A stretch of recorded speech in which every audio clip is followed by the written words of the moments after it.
Философия, к которой относится Альбер Камю, философия экзистенциализма, это философия о том, как надо правильно относиться к смерти. И роман «Посторонний» — это роман о том, как человек сначала совершил убийство, а потом ждет исполнения смертного приговора. Роман «Чума» — это роман о том, как люди живут в городе, в котором свирепствует эпидемия болезни, из названия этого романа. Ну, самые известные произведения — это роман «Счастливая смерть», который при жизни Камю не публиковался. Я его читал, и в комментарии было написано объяснение, почему его Камю сам решил не печатать, и по содержанию это понятно. Если кратко, в романе главный герой, а повествование идет от первого лица, главный герой совершает убийство. Он убивает человека. И весь оставшийся роман посвящен размышлениям о том, какой был смысл в этом поступке. И вывод, к которому он приходит в конце, довольно с морально-этической точки зрения сомнительный. Он приходит к выводу, что это, в принципе, было благодеянием по отношению к убитому. Отсюда и название романа. Но, повторяю, сам Камю этот роман не печатал при жизни. Ну и два самых известных его произведения — это роман «Посторонний» и роман «Чума». Вот я более подробно расскажу именно об этих произведениях. Ну и роман «Падение» — это был такой переход уже к следующему этапу. Сам Камю разделял свои творчества на два этапа. Это этап абсурда, этап бунта. И вот после бунта у него должен быть следующий цикл произведений, но он погиб в автокатастрофе, и поэтому его жизнь безвременно прервалась. Нобелевскую премию по литературе он получил в 1957 году. Вот. Сартр тоже был его соратник, нобелевским лауреатом, и Хемингуэй. Они, кстати, очень похожи по манере письма на Хемингуэя и Камю. Ну, Камю, естественно, был позже, он учился у Хемингуэя. Но перед тем, как рассказать про эти романы, я остановлюсь кратко на его биографии, на некоторых фактах его биографии. Как вы знаете, по романам «Посторонний» и «Чума», те, кто читал, действие происходит в Алжире. Именно там родился Альбер Камю. И вот первое препятствие, с которым он сталкивается в своей жизни, ему угораздило не там родиться. Почему? Потому что Франция, так же как Россия, разделена на две неравные части. Вот. Есть большая часть страны, большая часть страны, где происходит все самое значимое, все самое интересное. И есть такой небольшой придаток к этой большой части. Вот эта большая часть называется столица и вся остальная страна. Да, провинция. Кстати, кто знает, как переводится на русский язык слово «провинция»?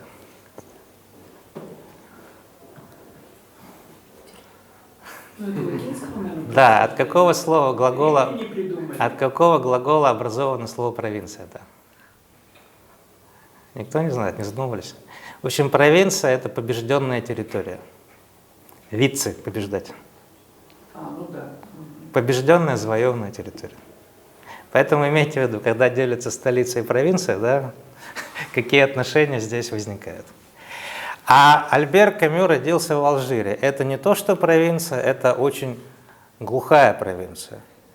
Во Франции уроженцем Алжира, хотя он был французом, в Алжире, кстати, было много французов, я прочитал, готовясь к лекции, что Алжир – это столица Алжира.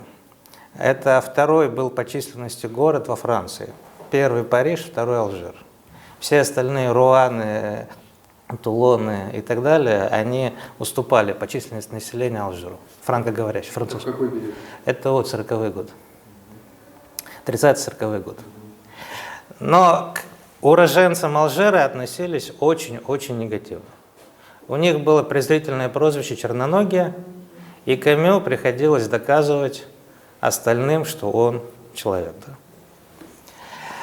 Теперь, смотрите, родился он в 13 году. Его отец чуть младше 30 лет погибает в первых боях Первой мировой войны на Марне осенью 14 года. Альберу тогда было 1,5 года. И поэтому его семья осталась без кормильца. И, как он сам говорил, меня философия научила бедность. Вот он жил в очень бедной семье, это была нищета, никаких шансов получить образование у него не было. Ему нужно было начинать рано работать, но учитель распознал в нем, увидел в нем таланты, и он нашел мецената, как сейчас бы сказали, спонсора. И благодаря этому спонсору Камю сначала заканчивает среднюю школу, а потом поступает в Алжирский университет и становится профессиональным философом. И первый человек, которому позвонил Альбер Камю со словами благодарности после того, как получил Нобелевскую премию по литературе, это был тот учитель, благодаря которому он смог продолжить образование. Учился хорошо, способности у него были, но у него открывается неизлечимая форма туберкулеза, и поэтому профессиональным преподавателем философии ему уже стать не удалось. Опять очередное препятствие непреодолимое. И последний в этом списке пункт – нацизм. Как вы знаете, в 1940 году территория Франции была оккупирована немцами, и Альбер Камю вступает в ряды сопротивления. Но не как все нормальные французы, которые вступали в ряды сопротивления летом 1944 года. Нет, он вступает в ряды сопротивления летом 1941 года, когда всем нормальным людям, адекватным, носителям здравого смысла, было понятно, чья сторона берет верх в Европе. И когда борьба с нацистами казалась абсолютно безнадежной. Сизифов труд. И вот на фоне этих событий, кстати, он и задумал написать трактат «Миф о Сизифе». И, как видим, вся его жизнь – это преодоление заведомо непреодолимых препятствий. И биография похожа на его книги. Первая опубликованная книга – это роман «Посторонний».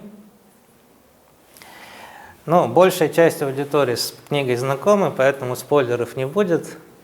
Я кратко ее перескажу, потому что в романе «Посторонний» сам Камю 2 раза пересказывает одни и те же события.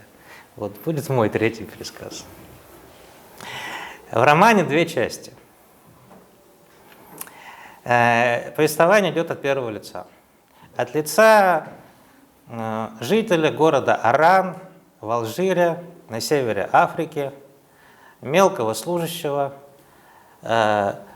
Начинается роман с того, что ему сообщают о смерти его матери.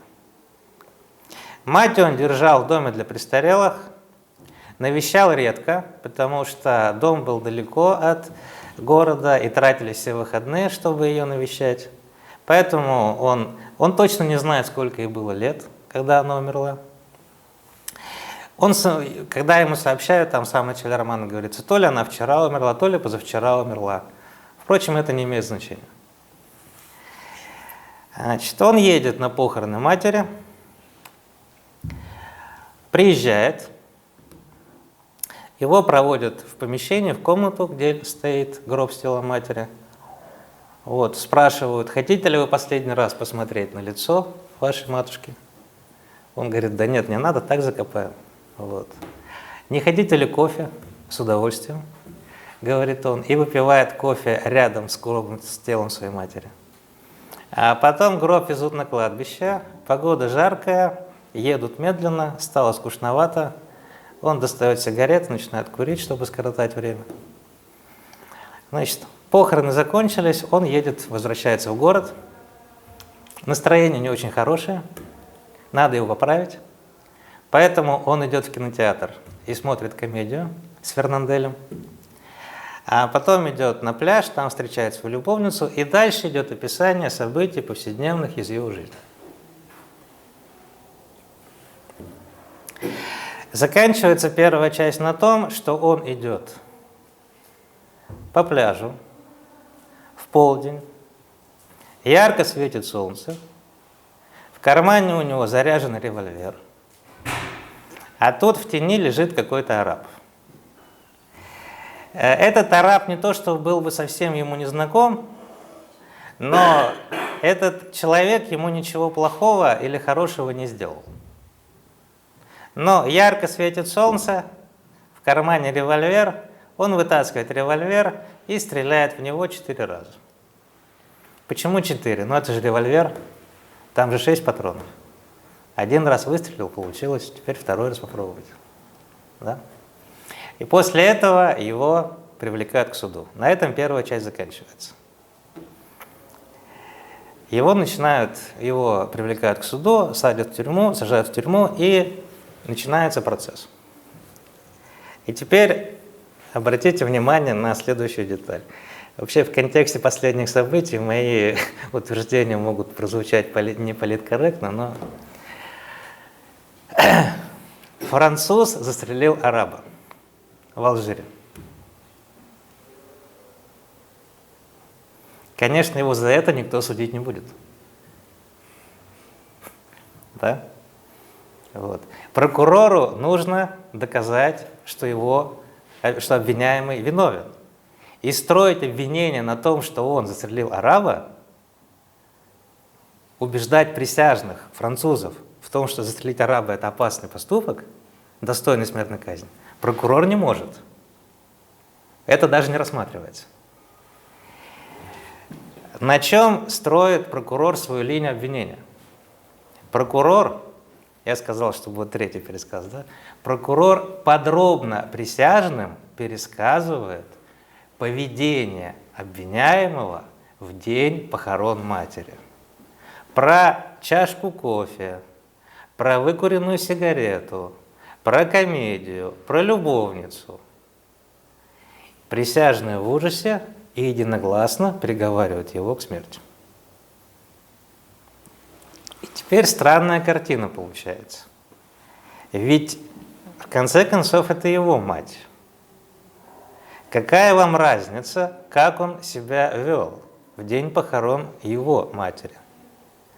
Почему присяжные, сначала прокурор, а потом присяжные, считают, что выкуренная сигарета,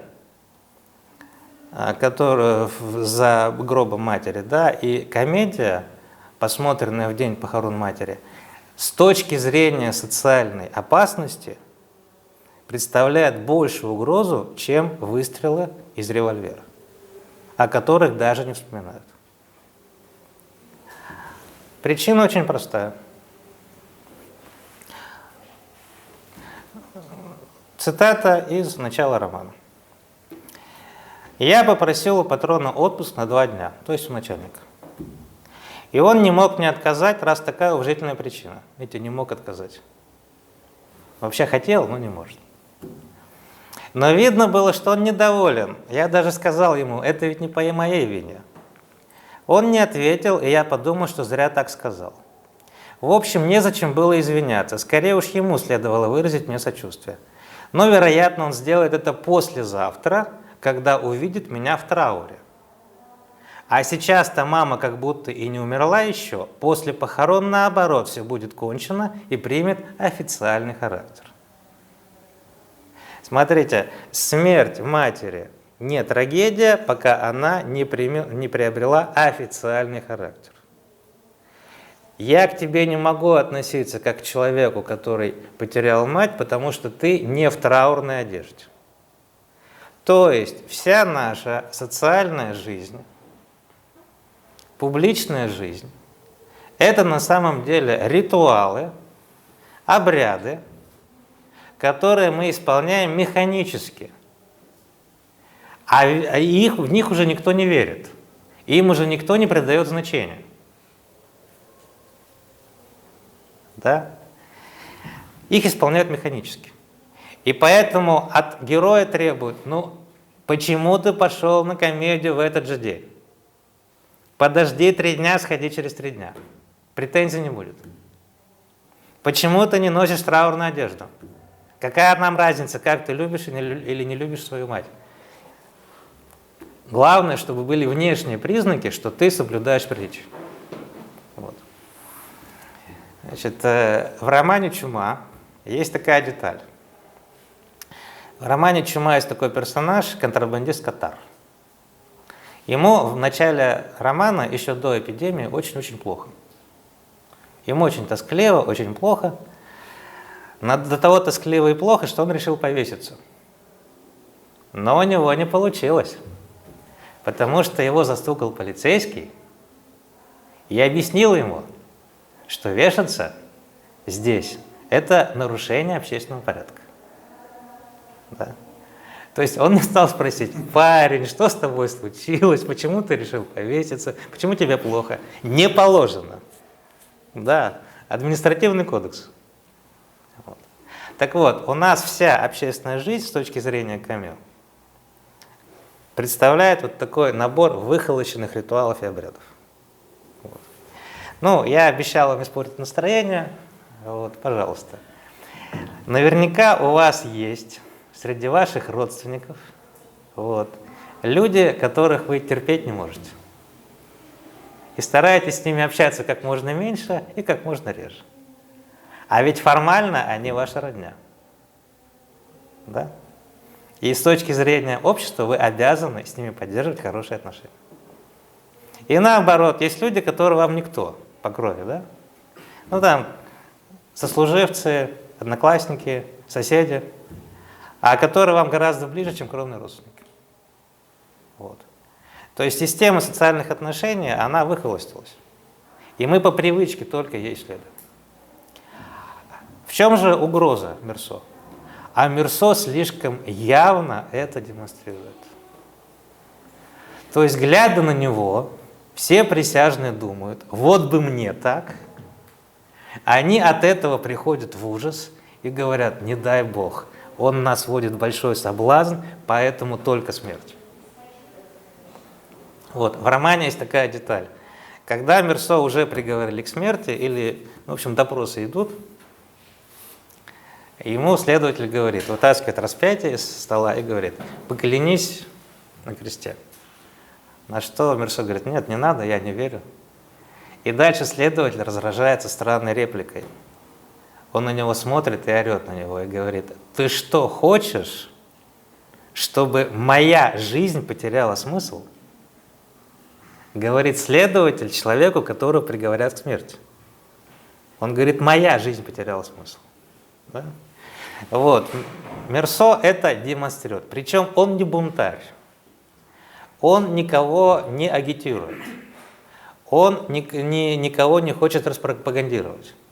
Он живет просто так, как живет. Но своим поведением он разрушает основу социума. Почему разрушает? Потому что вся социальная система – это бутафория. И он показывает, что это бутафория. Когда его приговорили к смерти, и он ожидает исполнения смертного приговора, вот. Но он посторонний, поэтому к нему приходит священник, говорит: требуется ли вам утешение, сын мой? Он говорит: не надо, зачем? Подумаешь, голову отрубит. С кем не бывает. Так вот, он ожидает исполнения смертного приговора, и его рассуждение, вернее так, не его рассуждение, а логика, по которой он живет в ожидании смертного приговора, излагается в виде следующих тезисов. И это составляет философский уровень содержания романа «Посторонний». Мы все рано или поздно умрем. Как я говорил, философия Сартра и Камю и философия экзистенциализма шире. Кстати, к ней, в русской философии к ней относятся философия Бердяева или Шестова. В немецкой это Хайдеггер и Ясперс. Так вот, правда, Шестов и Бердяев были христианскими экзистенциалистами, а Камю и Сартр – атеистами, что и видно из этого тезиса. Мы все рано или поздно умрем, и на этом все кончится. В бессмертие души Сартр и Камю не верили. Причем не потому, что они были такими убежденными противниками религии, а просто с их точки зрения это упрощение задачи. Легко умирать, зная, что ты бессмертен. А ты попробуй, прими мысль о смерти, заранее зная, что это все, что это конец. Итак, мы рано или поздно умрем, смертная казнь, грозящая Мерсо, говорит о том, что существование человека конечно. После того, как мы умрем, не стройте иллюзий, не стройте иллюзий, мир этого не заметит. Море будет также катить свои волны, в пустыне будет такой же песок. Мне кажется, что именно поэтому Камю сделал местом действия своих двух романов вот этот алжирский городок, который на берегу моря Средиземного. Потому что с одной стороны безбрежное море, с другой стороны безбрежная пустыня, и человек особенно ощущает свою ничтожность перед вот этими двумя стихиями. Вот. Это ваша цитата, да, после того, как мы умрем? Или... Нет, ну это, как сказать, ну да, это... Твоя интерпретация. Интерпретация, да. Вот. Теперь, смотрите, если возьмем круче, да, если, не дай бог, на Земле появится вирус, который уничтожит все человечество, природа этого не заметит. Ну, одним видом стало меньше живых организмов на Земле. Ну, их сколько еще? Сотен тысяч. Одним больше, одним меньше. Поэтому Солнце будет также всходить и заходить. Будет также весна сменяться летом, осенью и зимой. Поэтому мир без нас вполне спокойно существует. Мы в этом мире, смотрите название романа, посторонние. Поэтому мир и человек друг с другом никак не связаны. Мы отдельно, мир отдельно. В этом горькая правда. И когда я перейду к роману «Чума», то одна из травматических мыслей, которая постоянно звучит в этом романе, вы представляете, что мир устроен определенным образом, но есть проблема. Миру на ваше представление о том, как устроен мир, наплевать. У вас есть математическая модель распространения вируса, но это ваша модель. Ну там не вирус, да, там бацилла, чума. А бацилле на ваш график наплевать. Вот. Мир и человек никак друг с другом не связаны. Мы все в этом мире посторонние. И дальше Камю делает следующий шаг, вполне в духе братьев Карамазовых. Поэтому человек в этом мире может делать все, что хочет. Может пострелять, а может не пострелять. Поэтому там вот так смешно и абсурдно звучит обоснование того, почему он убил этого араба несчастного. Вот. Так что вот это положение, в котором находится человек. Но Мерсо отличается от всех остальных людей только одним. Мерсо это знает, а остальные люди знают, но боятся в этом признаться. За что они его и отправляют на гильотину. Да, а так посторонние все. Вот. Ну там, если буквально перевести, чужие, в оригинале французском. И в соответствии с этим содержанием Камю и пишет в особой манере текст романа. Вот я вернусь чуть назад. Вот. Философ для старших классов средней школы. Читать только абитуриенткам философского факультета. Да. И действительно, когда вы читаете Камю, написано не то что просто, а примитивно. Это вам не Пруст, у которого самое длинное предложение насчитывает 952 слова. Да? Или Джойс, роман «Улисс», где надо продираться. Нет, тут все слишком просто и примитивно. Вот. Цитата. «Я вошел, светлая комната, стены, потолок, стулья, козлы, гроб, винты, арабка». Да? Вот. Видите, слишком просто все. Вот. В то же время это литература абсурда. И казалось бы, где абсурд? Да, ведь все понятно, даже слишком понятно. Так вот, когда Камю комментировал сам это свое произведение, то он говорил: «Моя цель – это представить в книге чистые предметы». Что значит чистые предметы? Смотрите, сейчас будет немного жесткий пример. Вот смотрите, допустим, в этой комнате на этом столе лежит гроб с телом мертвого человека. Куда бы вы смотрели в течение всего часа, когда вы сидите в этом помещении? Понятно, да? А здесь у нас какая ситуация? Человек приехал похоронить свою родную мать. И теперь смотрите, как описано его состояние, когда он заходит в помещение, где находится гроб с телом ее матери. Я вошел. Дальше взгляд по сторонам. Светлая комната, побеленные звездкой стены. Взгляд наверх, застекленный потолок. Посередине что-то стоит. Да, вот стулья стоят и деревянные козлы. А что там на козлах? Гроб. Гроб какой-то страшный. А что в гробу? А в гробу винты. Винты. А что рядом с гробом? Взгляд отодвигается, сиделка сидит. Понимаете, да? То есть пишет Камю так, что предложения эмоционально и логически друг с другом не связаны. Нет в ряду образа, который бы выделялся среди всех остальных. Центрального.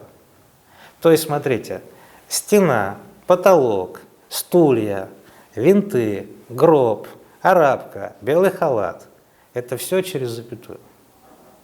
Вот это и есть чистый предмет.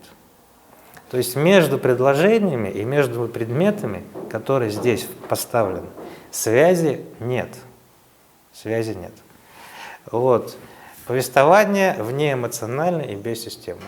Очень похоже на манеру Хемингуэя. Если вы возьмете роман «Фиеста», первый роман Хемингуэя «Фиеста», то написано в той же манере. Я встал, я спустился по лестнице, я сел на трамвай, я доехал до редакции, я поднялся в редакцию, и так далее. То есть вот как второклассники пишут сочинения «Как я провел выходные дни», вот в такой же манере пишут Камю и Хемингуэй. Причем как провел лето уже будет сложнее, чем Хемингуэй. А вот как провел выходные дни, это вот в самый раз. А почему так написано? А потому что он посторонний. Это речь речь человека, который вне эмоций. Потому что такое эмоция? Вот когда мы выходим на улицу и говорим «холодно», это что означает? Холодно мне. Я связываю состояние внешнего мира со своим. И в зависимости от того, какая это связь, я оцениваю, это хорошо или плохо. А когда вы с миром никак не связаны, то у вас эмоций нет. У вас стулья, козлы, винты, гроб и тело матери – это предметы одного порядка. Да? Потому что ни то, ни другое, ни третье, ни четвертое, ни пятое вас с этим миром не связывает. И, соответственно, раз нет связи вас с этим миром и с этими предметами, то и между предметами связи тоже нет. Отсюда бессистемность. Да, вот. Стены, потолок, стулья и так далее. Извините, ему маму было жалко или нет? А он не знает.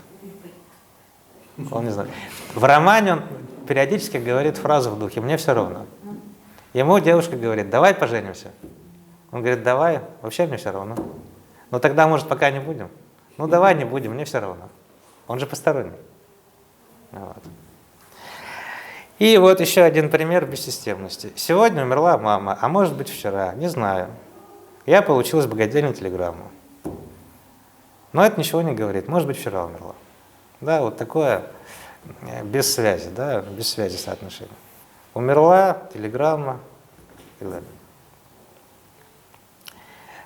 И теперь смотрите. Когда прокурор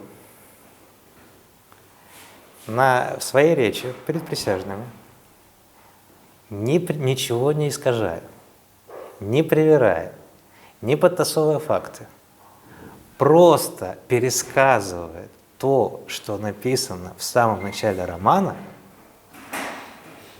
и у прокурора, и у присяжных, и у читателя, и у Мирсоу самого возникает впечатление, что так может вести себя только полный моральный урод. Там так и говорится. Они обсуждали мое дело, и у меня возникало ощущение, что они обсуждают кого-то другого, а не меня. Да? И он говорит, адвокату спрашивает, а мне что делать? Тебе ничего не надо делать, не вмешивайся, без себя разберемся. Говорит он про его уголовный процесс. Откуда берется вот эта оценка? А очень просто. Когда мы с вами эмоционально что-то оцениваем в окружающей нас обстановке и устанавливаем связь с этой обстановкой, с этим фрагментом окружающей обстановки, когда мы пытаемся мир окружающий нас понять, то мы мир не понимаем и не оцениваем. Мы сконструируем своими силами наше понимание мира и силой, волевым актом навязываем наше понимание мира окружающей нас обстановки. Если у вас есть цель, вы выстраиваете систему взглядов об окружающем мире и силой навязываете эту систему взглядов окружающему миру. Я намеренно несколько раз повторил слово однокоренное со словом «насилие». Когда вы объясняете окружающий мир, вы осуществляете акт насилия. Вы навязываете миру свою точку зрения. Без насилия она невозможна. Наглядный пример – прокурор. Речь прокурора. У прокурора есть цель. Доказать, что Мирсо достоин смертной казни. Цель есть. Если есть цель, появится система. Во-первых, он сделал это, во-вторых, сделал это, в-третьих, сделал это. Появилась система, появилась эмоциональная оценка. Появилась эмоциональная оценка, вывод – казнить. Да? Ну вот, когда я пересказывал вам содержание первой части, вот, у вас было определенное ощущение, что я иронизирую. Это правильное ощущение. Почему? Потому что моя задача какая? Донести до вас целостное представление о романе Альбера Камю «Посторонний». И поэтому, соответственно, тоже возникает эмоциональная окраска, которая тоже является актом насилия. В данном случае акт насилия самый красноречивый и самый полный, и самый последовательный, ему отрубают голову. Да? Вот эта речь прокурора, которая внесла в систему изначально абсурдное, изолированное описание поведения героя в день похорон матери, оно завершается чем? Смертной казнью. Актом насилия. Да? Буквально актом насилия. Вот это то, что касается романа «Посторонний». Вот. Грустный вывод, который делает Альбер Камю: мы живем в мире, где ценностей нет. Все ценности – это бутафория. То есть, получается, его казнили не за то, что он убил араба, да? А за то, что он своим поведением разоблачил общество. Показал обществу, что оно бутафорское. Так бы условного дела получается. Ну да, может, и орден выдали. Не за выстрел его судят, а за поведение в день похорон матери. По книге. Кратко о трактате «Миф о Сизифе», потому что это переходный этап к роману «Чума». Значит, в этой работе Камю формулирует свое представление об абсурде, но мы сами можем до этого дойти. Итак, что такое абсурд? Вот какой поступок мы с вами называем абсурдом? Отсутствие смысла. То есть, смотрите, абсурдный поступок – это поступок, который физически человек совершить может, но при этом он не соответствует чему? Нелогично. Нелогичен. То есть он не соответствует какой-то шкале оценок. Ну да. Понятно, да? То есть к чему я веду? Абсурд, мир сам по себе не абсурден. Высказывание само по себе не абсурдно. Поступок сам по себе не абсурден. Абсурд возникает тогда, когда есть факт и есть шкала, по которой этот факт оценивается. Это два слагаемых обязательно есть. Так вот, согласно Камю, мы находимся в следующей ситуации. Во-первых, мир, в котором мы находимся, человеку заведомо непонятен. Заведомо непонятен и непредсказуем. Вот. Но я студентам обычно говорю, спрашиваю, вот почему лампы на потолке горят?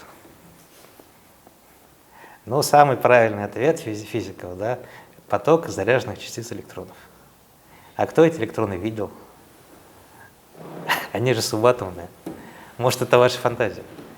Да? У вас, правда, есть математические модели, но они же не всегда срабатывают. Да? Мы живем в мире, который мы заведомо не понимаем. Или другой пример. Психология животных. Да? Что мы можем сказать о чувствах и переживаниях тигра, который нападает на антилопу? То ли он ее ненавидит, когда нападает, и испытывает гнев, вот. То ли он равнодушно на нее нападает, да? Или смотрит как на кулинарный какой-то шедевр, и мы смотрим на тарелку, да? Как те же переживания, что мы испытываем, когда смотрим на котлету в тарелке. Мы этого сказать не можем. Почему? Потому что у тигра свой мир, у нас свой мир. И эти миры никогда не совпадут полностью. И все было бы неплохо, и на этом можно было бы остановиться, но человек не может жить в мире, который он не понимает. Так устроен человек, что он не может смириться с тем, что мир, в котором он находится, ему непонятен. Психологи говорят, что потребность в понимании, она сопоставима с потребностью в пище и в сне. Да? Ну, опять-таки, я студентам привожу пример. Если вы смотрите на обои с мелким рисунком или на потолок, где есть много трещин, то вы рано или поздно ловите себя на том, что вы из этих мелких фигурок начинаете мысленно рисовать какие-то более целостные и большие. Почему? Потому что человек не может жить в мире, который он не понимает. Вот. То есть человеку нужны смыслы, да? Да, совершенно верно. Ему нужны смыслы. А миру на это наплевать. И поэтому мир постоянно человеку напоминает. Ты думаешь, что мир устроен так-то и так-то, а вот тебе пример, что миру наплевать на представление о тебе. Ну, из истории. В 1899 году по инициативе молодого тогда российского императора Николая Романова в городе Гааге был созван, внимание, Конгресс по разоружению. Почему? Потому что была воспрещена идея, что оружие в 20 веке людям точно не понадобится. Смешно, да? Вот это пример исторический, когда представление о мире абсолютно не соответствует реальности.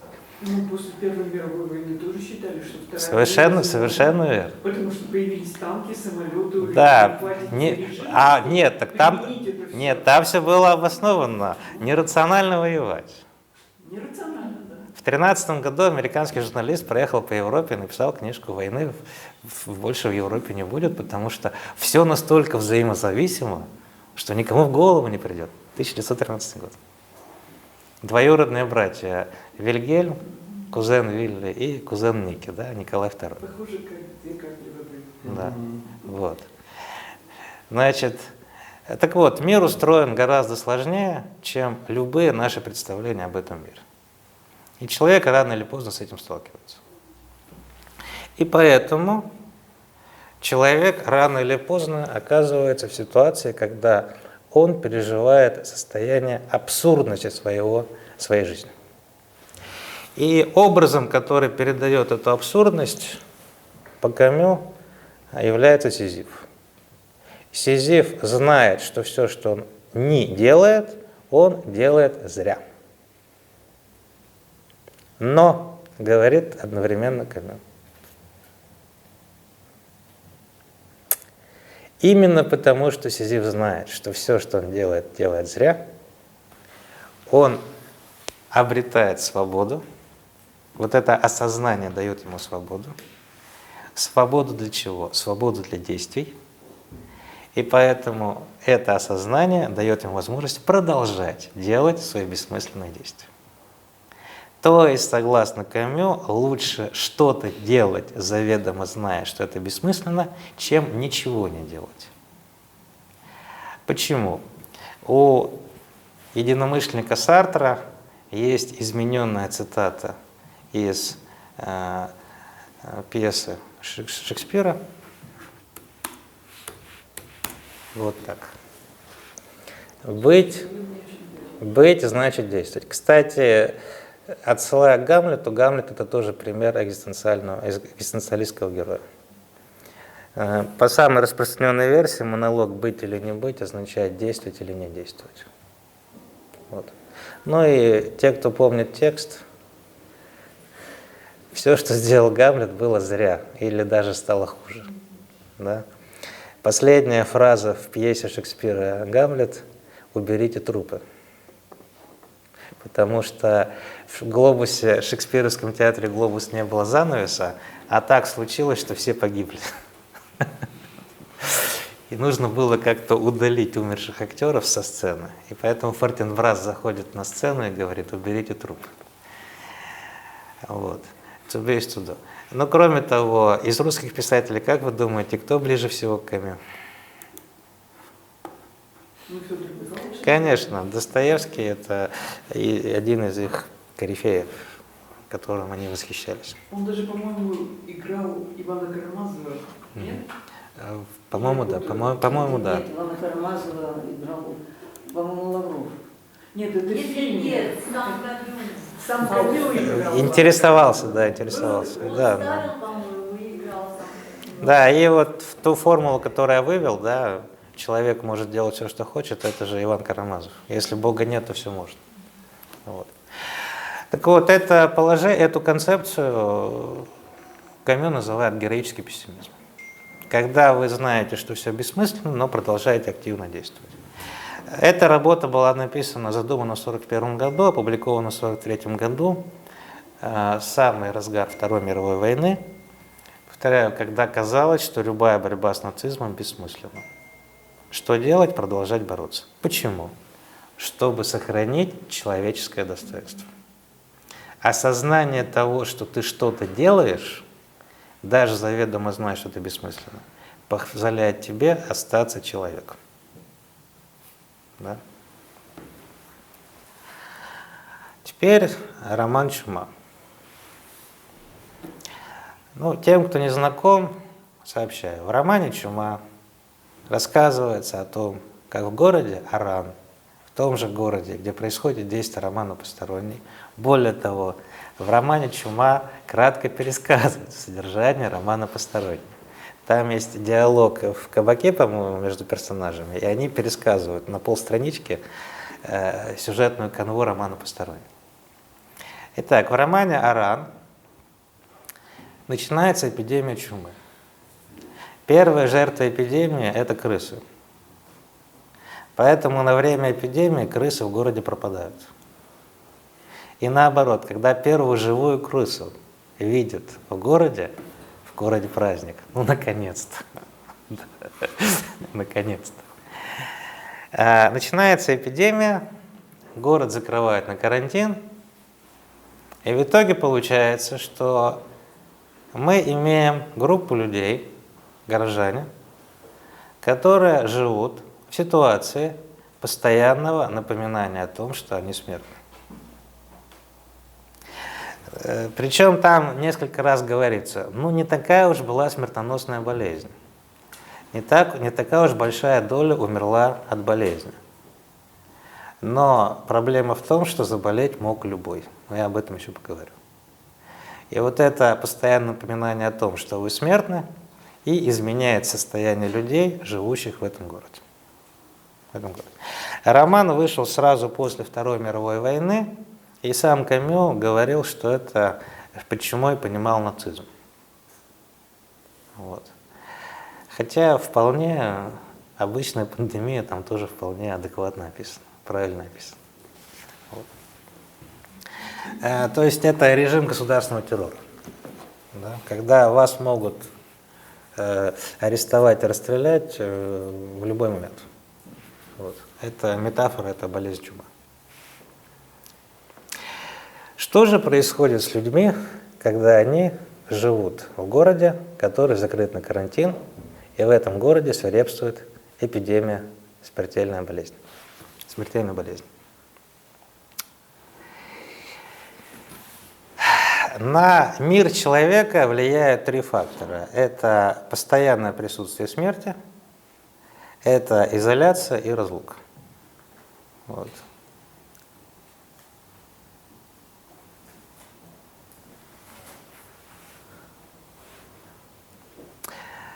Кратко я расскажу о влиянии каждого из этих трех факторов. Смерть. Как ни странно, людям, которые живут в городе, охваченном эпидемией чумы, в городе, где смерть постоянно напоминает о себе, людям именно из-за этого скучно. Они страдают от дефицита эмоций. И там сообщается, быстрее всего росли цены на сигареты, на алкоголь и на предметы роскоши. Казалось бы, да, ведь они должны думать о выживании, а почему-то они вот так пытаются компенсировать дефицит эмоций. По какой причине? Ну, давайте порассуждаем. Что обычно происходит после смерти близкого нам человека? Какие события после этого происходят? Похороны, поминки, потом 3-й день, 9-й день, 40-й день и так далее. Да? Все культуры выработали сложно составной ритуал, связанный со смертью. Почему? Потому что это очень эмоционально тяжелое событие, которое нужно как-то пережить. И вместе пережить его легче получается, да? Вместе, да, осмыслить. Осмыслить, структурировать этот опыт. Вот.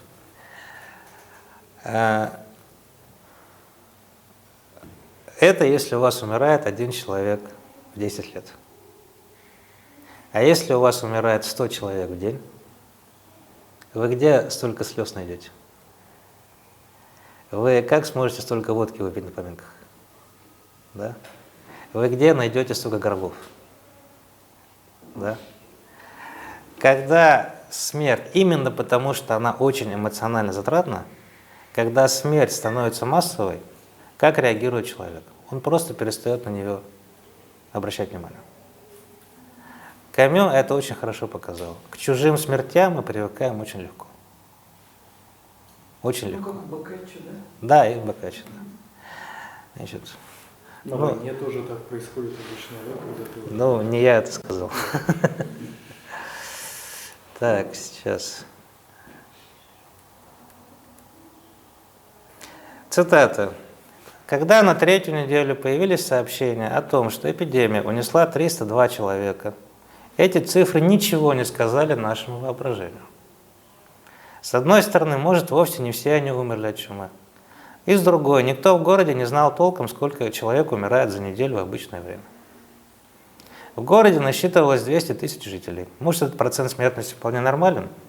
И хотя такие данные представляют несомненный интерес, обычно никого они не трогают. Да?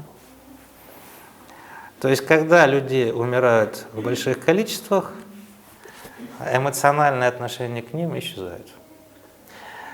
Вот, как сказал то ли Ленин, то ли Сталин, когда погибает один человек, это трагедия, когда миллионы, это статистика. Это статистика. Вот очень точно зафиксировано отношение к большим числам, когда речь идет о смерти. А вторая причина, почему смерть во время эпидемии перестает быть эмоциональной, как я несколько раз повторял в предыдущей части моего выступления, эмоции – это логика. Например, пожилой человек много работал, воспитал детей и внуков, надорвал свое здоровье и умер. Как мы это переживаем? Мы это переживаем вполне с большой эмоциональной отдачей. Почему? Потому что вот есть связь между тем, что было до того, и самим фактом смерти. Понятно, да? То есть, когда смерть рациональна, когда можно найти в ней логику, мы эмоционально относимся к человеку. Когда она рациональна, когда мы находим в ней логику. А, допустим, к жертвам ДТП мы относимся уже не так эмоционально. Почему? Потому что хороший человек переходил дорогу, его сбила машина. Плохой человек переходил дорогу, его сбила машина. Никакой человек переходил дорогу, его сбила машина. Никак обстоятельства смерти не связаны с тем, как он прожил предыдущую жизнь. Связи нет. И поэтому мы не можем понять, как к этому относиться. А раз не можем понять, то и нет эмоций. С болезнью какая проблема? Заболеть может любой. Да? Хороший человек может заболеть, плохой человек может заболеть, ничтожный человек может заболеть. И как нам тогда относиться к тому, что они умерли? Да? Вот трагедии, получается, нет, потому что нет смысла. В романе часто появляется тема обсуждения, попытки выяснить, а кто следующий. Вот. И вывод простой, а понять нельзя. Вот. Вы соблюдаете все меры предосторожности, заболеваете, умираете. Вы не соблюдаете меры предосторожности, вы не заболеваете, остаетесь здоровы. Вы не соблюдаете, заболеваете, умираете. Логики нет. Там запомнился мне пример, в Персии в средние века, в городе, где была эпидемия чумы, остался в живых один человек. Какой? Который с самого начала вывозил на тележке трупы умерших людей. Вроде бы первый должен умереть. Нет, не умер. А почему? Напоминаю миф о Сизифе. Миру наплевать на то, что вы выстроили в качестве своей логики, объясняющей. Да? Мир живет по своей другой логике, которая не имеет отношения к тому, что вы считаете правильным или неправильным. А как это переложить на... Ну вот вы говорите, что с нацизмом... Ну ведь нацизм... Здесь имеется в виду, я другой пример приведу. Почему в историю Советского Союза так зловеще вошел 1937 год, хотя по количеству жертв 1937 год уступает, например, 28 или 30 году? Потому что коллективизация, она коснулась гораздо большего числа людей, крестьянской, да? А по одной простой причине. Потому что это время, когда, 1937 год, это время, когда люди, которые любили товарища Сталина, стали жертвами людей, которые очень любили товарища Сталина. Да? Вот в 1937 году главный вопрос был, за что? Вот в 1930 году было понятно, эти-то кулаки. Да? А в 1937 году было непонятно. Поэтому в 1937 год я вошел в историю Советского Союза, потому что это вот пик абсурдности репрессий. Террор, он выбирает не тех людей, которые что-то сделали, а он выбирает случайно. Вот об этом говорил Камю, касаясь нацизма. Вы живете на оккупированной территории, вы ничего не делаете, вас могут расстрелять. Вы выступаете в ряды сопротивления, активно боретесь, вас тоже могут расстрелять, а могут не расстрелять. Это не зависит, это логика абсурдная. Вот. У государственного террора такая логика. Вот. Ну, 52 или 53 год, да, значит, Сталин дает приказ об аресте начальника своей охраны Власика, который его охранял с гражданской войны. Вот. Ежов потом Да, года, да. И Ежов за что, потом да, меняется. вот. Что, Сталин не знал, что Власик английский шпион в 30 лет, что ли? Да? Вот. Вот абсурд государственного террора описал в этом отношении, сравнивает в этом отношении. У нацистов была ночь длинных ножей, когда национал-социалисты не настоящие убили настоящих на самом деле. Да? Было покушение на Гитлера, которое организовано было в 1944 году. И получается, что они должны были выяснять, кто враг, а кто среди своих же. Вот. Иррационально. Вот. А касаемо террора рядового жителя, да, другой пример приведу. Есть такой роман братьев Айнеров «Евангелие от палача». Они его подпольно написали в 70-е годы. Действие происходит в 1953 году во время дела врачей. А от лица полковника МГБ написан роман. И там говорит он, такой внутренний монолог у него идет, у героя, у рассказчика. И он говорит, в Советском Союзе население постоянно пыталось вычислить, а кто следующий? По социальному происхождению, по национальному происхождению, по наличию родственников, по месту работы. А правда, говорит он, была в том, что жертвой мог стать любой. И дальше делать замечания вполне в духе Альбера Камю. Свободнее всего люди чувствовали себя те, которые знали об этом, и поэтому не старались, отказывались себя в чем-то ограничивать. Да? Потому что если тебя возьмут, то и так возьмут. То есть примирились с смертью, да? Да, совершенно верно. И тогда они уже перестали обращать внимание, что вот с этим человеком можно общаться, с этим нельзя общаться. От этих держаться подальше, к этим ближе держаться. Они живут так, как будто это уже случилось. Вот. Изоляция. Изоляция. Помните слово самоизоляция, да? Значит, Как страшный сон. да. Ну, я еще круче возьму, с другого конца начну. Мы умираем в одиночку. Рождаемся, появляемся на свет в одиночку, умираем тоже в одиночку. Даже когда тонет пароход и погибают сотни людей на этом пароходе, все равно каждый из них умирает в одиночку. Поэтому смерть это что? Это максимальная степень изоляции, максимальная степень одиночества. Но что хуже? Время... А как же стакан воды, вот это все, как в одиночку? А, понял. Нет, ну, те, кто приносят стакан воды, им наплевать на то, когда же черт возьмет, сидеть и думать про себя, когда же черт возьмет тебя. Ясно. Печально поправлять подушки. Да. Так вот, в чуме описано, как это одиночество трижды усилено. Поясню. Город переведен на карантин. Поэтому первое кольцо изоляции, люди в городе живут в изоляции. Теперь, что происходит с человеком, если он заболевает? Правильно, его изолируют от своей семьи и помещают в больницу. То есть он живет в городе в изоляции, болеет он в двойной изоляции. А когда он умирает, его хоронят отдельно, на отдельном участке кладбища. И умирает он тоже в одиночестве. Поэтому в условиях чумы изоляция происходит вот так, трижды усиленное чувство одиночества.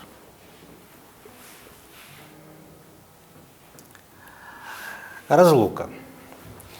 А под разлукой я имею в виду расставание с людьми, которые вам дороги и любимы.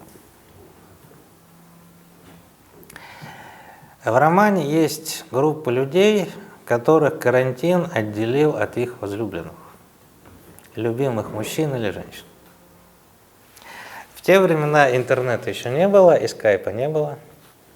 Можете сравнить, сработало бы это сейчас или нет, подумать. Поэтому они общаются, единственное, письма писать нельзя, поэтому единственный способ общения – это телеграмма. Или воспоминания о любимом человеке.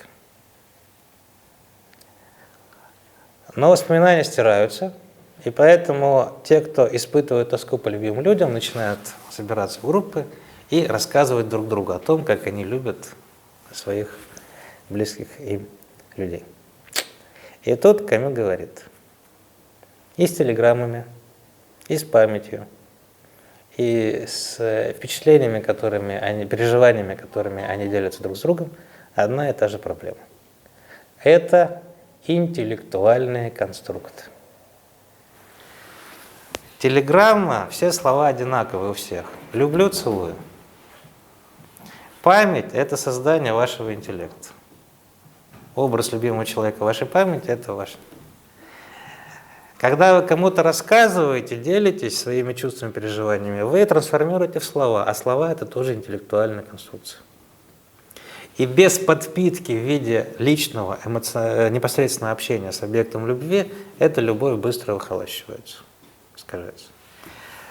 И теперь вопрос, может ли скайп заменить живое общение? Вот. Значит, я отвечать не буду, подумайте, да? Вот. Никакой скайп не может заменить живого общения ВКонтакте, да? ВКонтакте. Есть такая шутка. Ловлю себе на мысль, что раньше жанр письма, да, когда ты действительно мог выложиться, да, и вот, а сейчас как-то это вот делать. Ну да. Вот. Штампы, да. Хочется короткими этими. Ну, на самом деле, письма не доставляет такого эмоционального удовлетворения, как раньше письмо. Вроде доступно, да, а вместе с тем. Вот. Ну и в качестве примера вернемся к персонажу по имени Катар. Почему Катару было так тяжело в начале книги? Почему ему было так тяжело, что он даже хотел повеситься? А вот когда началась эпидемия, начался праздник. У Катара настроение тем лучше, чем хуже в городе ситуация. Почему? Не только потому, что он контрабандист и знает обходные пути, чтобы выбраться из города. Не только поэтому. А в чем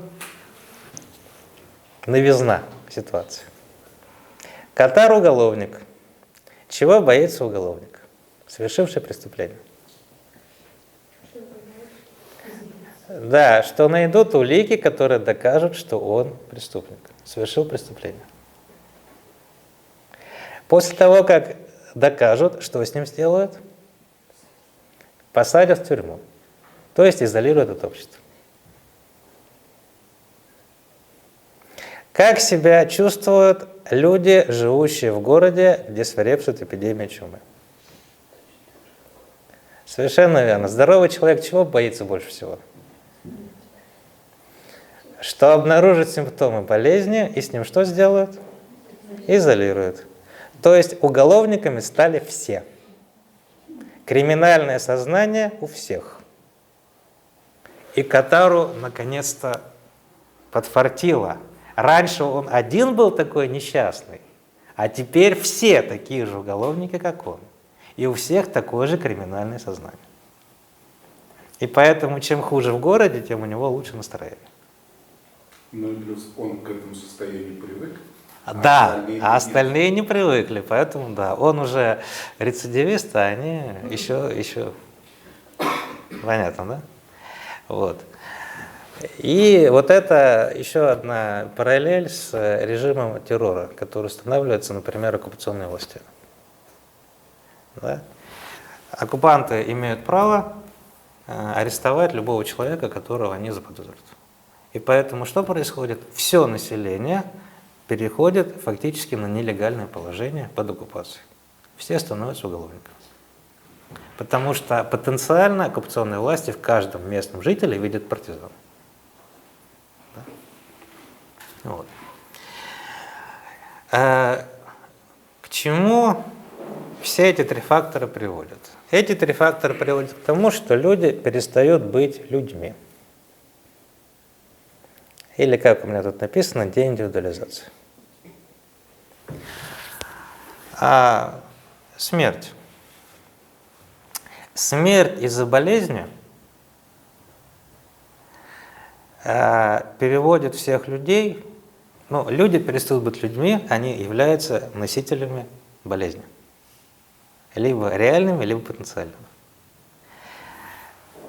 Болезнь и смерть от болезни переводит всех людей на уровень мяса и костей. А на уровне мяса и костей, печени, легких и сердца мы все одинаковые. Черепа у нас у всех одинаковые. Да? Химический состав костной ткани черепа у всех одинаковый. Для патологии анатомии, Да, совершенно верно. Вот. Как я студентам люблю говорить, у человека генный состав на 95% совпадает со свиньей, на 98% с шимпанзе, на 99% всех людей он одинаков, а когда речь идет о родственниках, там начинают уже сотые и тысячные доли отличия. Мы все одинаковые, и поэтому мы перестаем быть личностями, индивидуальностями, когда мы сталкиваемся с болезнью. Изоляция.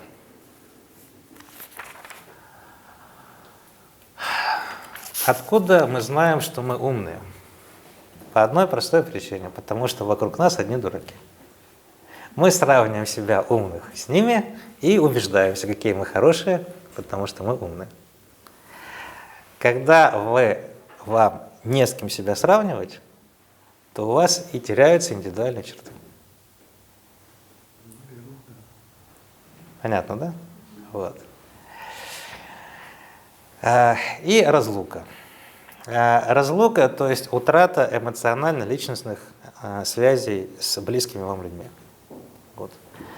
Как я говорю студентам, вот вы стали такими, какими вы стали. Почему? Потому что у вас были родители, которые вас что делали? Любили.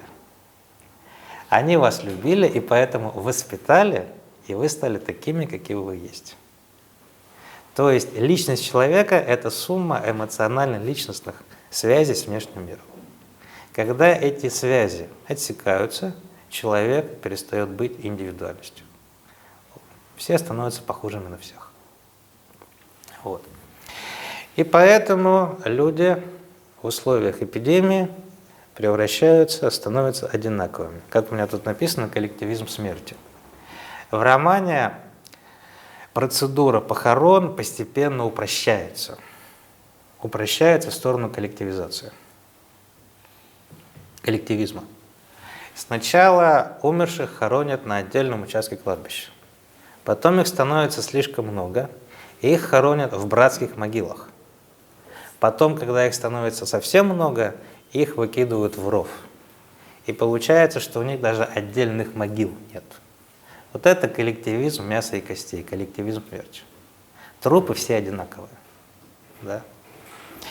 И поэтому в романе «Чума» вы не найдете того, что ожидаете, когда начинаете читать роман с таким названием. В романе нет душераздирающих историй о том, как жила обычная семья в городе. И все у них было хорошо. И вдруг кто-то в этой семье заболел. И какое это было горе для семьи. И как они потом переживали за судьбу этого родственника. Вот всего этого в романе нет. Как в романе описана эпидемия. Тем временем за последние 4 дня болезнь сделала 4 гигантских скачка. 16 смертных случаев, 24, 28, 32. Числительные. Это смерти людей. Но описано как? Числительные. Риэ привел в докладе цифры. В тот же день было зарегистрировано около 40 смертных случаев. Префект на свой, как он выражался, риск решил со следующего же дня ввести более строгие меры. Опять 40 случаев, значит, надо принимать меры. Кто конкретно стоит за этими 40 случаями, имена людей, которые умерли, никого не интересуют в этом романе. Почему? Потому что трупы одинаковые. Да. Эпидемия, казалось, отступила. За последние дни насчитывалось только с десяток смертных случаев. Потом вдруг кривая смертности резко пошла вверх. Помните на Яндексе показатели статистики коронавируса? Да? Стоп коронавирус. У нас все хорошо, а количество смертей снижается. Вот. Но что, будет вам легче от того, что вы умерли в тот момент, когда кривая смертности пошла вниз или пошла вверх? Да? На индивидуальном уровне-то вам все равно. Да? А здесь описано, общество воспринимает именно так. Потому что смерть — это высшая абстракция. Ну и так далее. Там много таких цитат. Так, например, доктор Ришар считал крайне обнадеживающим тот факт, что кривая смертности, резко поднявшись, пошла потом ровно. Помните, Плато мы ждали? «Прекрасная, чудесная кривая», — твердил Ришар.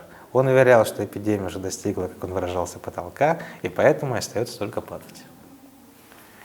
Ну и праздник в городе начинается тогда, когда за последнюю неделю кривая смертности так резко пошла вниз, что после консультации с медицинской комиссией префектура объявила, что эпидемию можно считать пресеченной.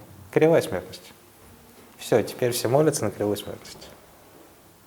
А повторяю, за каждой цифрой это живой человек. Но это никого не интересует, потому что смерть, она всех уравнивает. Она создает коллективизм. Как же жить в этих условиях? Чем хорош экзистенциализм? Он не только ставит вопросы, но и дает конкретные рекомендации, как надо себя вести в условиях абсурдного мира. Так, рецепт простой.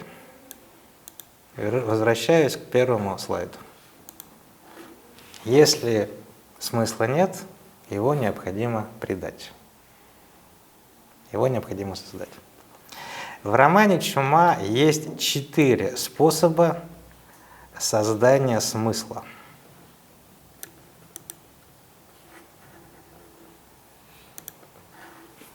Четыре способа. Ну, я насчитал 4. Может быть, там больше, на самом деле. Первый способ — делать вид, что ничего не случилось. Вот. Ну, год и 2 назад я этот тезис сопровождал цитатами из новостной хроники. Январь-февраль 2022 года. Там говорилось, что в России никогда коронавируса не будет. Вот. Потому что у нас, хотя это больше все-таки ко второму относится тезис, потому что у нас прекрасная санитарная служба. Вот. То есть у нас нет, везде. Да, да. Ну, это я потом, да. Итак, делать вид, что ничего не случилось. Это, да, сразу скажу, что все 4 способа имеют свои ограничения и свою ущербность. Камю пишет роман так, что он явно не осуждает носителей той или иной точки зрения. Он указывает на ограниченность, но не осуждает. Ну вот в романе это прокурор Атон, обратите внимание, силовик, да, который сознательно после введения карантина в одно и то же время гуляет с собакой, в одно и то же время, как и до карантина, завтракает и так далее, чтобы доказать, что болезнь его не сломает. Это не такой глупый подход, потому что чем дольше вы поддерживаете жизнь, которая была до карантина, тем вы психически более здоровы. На чем он ломается, кто помнит из романа? у него ребенок. Да, у него сын заболел и умер. И поэтому делать вид, что ничего не случилось, у него больше возможностей нет. То есть этот подход работает до поры до времени. Второй вариант. Помните, я говорил, пространно о том, что мы не можем жить в мире, который мы не понимаем. Поэтому, если мы чего-то не понимаем, мы за мир придумаем логику того, что происходит в этом мире. Повторю еще раз, миру на эту логику наплевать. Итак, второй способ – это рационализировать чуму. Вот я только что привел пример. Значит, узнаете плохую новость, нужно сделать небольшое интеллектуальное усилие, чтобы доказать, что вас это не коснется. Да. Значит, в Китае начинается эпидемия коронавируса. Надо срочно придумать, почему в России этого не будет. У нас санитарная служба хорошая. Все, нас это не касается. А почему в Италии болезнь? У них санитарная служба хуже. А у нас хорошая. Поэтому нам можно не беспокоиться. Да. Мир становится понятным, логичным и нечего бояться. Но ведь это свойственно и человеку, как самозащита, да? Да, Все так я говорю, да. Я пойду на войну, всех убиваю, Да. скорее всего, нет. Да. Убьют соседа, а не меня. Да. Вот. Характерно, что этой точки зрения в романе, помните, силовик, прокурор, да, правоохранительные органы, от этой точки зрения придерживается иезуит, то есть католический священник. У него логика простая.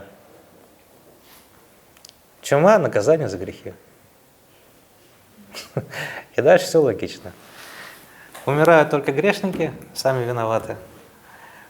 Праведникам бояться нечего. А если праведник заболел, значит, не был праведником. Сам виноват. Итак, мир становится понятным. Людей от этого умирать меньше не стало. Но зато все стало понятно и логично. И главное, мы-то хорошие, нам-то бояться нечего. Да? Возвращаясь к режиму террора, да? Забирают только евреев. А мы не евреи, поэтому нам бояться нечего. Да? И мир становится безопасным. Да? Забирают только партизан, а мы не партизаны, поэтому нам бояться нечего. Вот. Главное – найти порядок. Почему я обратил внимание, что Панлю иезуит? Потому что иезуиты отличаются как раз тем, что они очень хорошо владеют логическими доводами. И Панлю, там упоминается, он автор научных работ по богословию. В общем, они хорошо умеют доказывать, вести полемику. Их учили. Орден иезуитов, он как раз славен тем, что они умеют логически обосновывать те или иные выводы. Что происходит в романе? Кто помнит? Что с Панлю случилось? Он заболел. Но непонятно, чем заболел, но точно не чумой. На это автор обращает внимание. То есть, с одной стороны, факт, что он заболел, его теорию вроде бы опровергает. И рядом с ним умирает от чумы грудной младенец. Ему говорят, а этот-то когда успел согрешить? И вроде бы это два фактора полностью опровергают его теорию. Но, с другой стороны, сознательно Камю так пишет роман, Панлю не чумой заболевает. И это означает, что теория по отношению к чуме на его примере не опровергается. И когда он умирает, не выпуская из рук распятия. И когда вы читаете этот фрагмент, описывающий смерть Панлю, сжимающего распятие, вы чувствуете, что автор его уважает, рассказчик его уважает. Что он, так же как в первом случае, до конца остался верен своим убеждениям. У них есть свои ограничения в этих убеждениях, но он остался им верен. Нельзя сказать, что Панлю – это такой сатирический образ.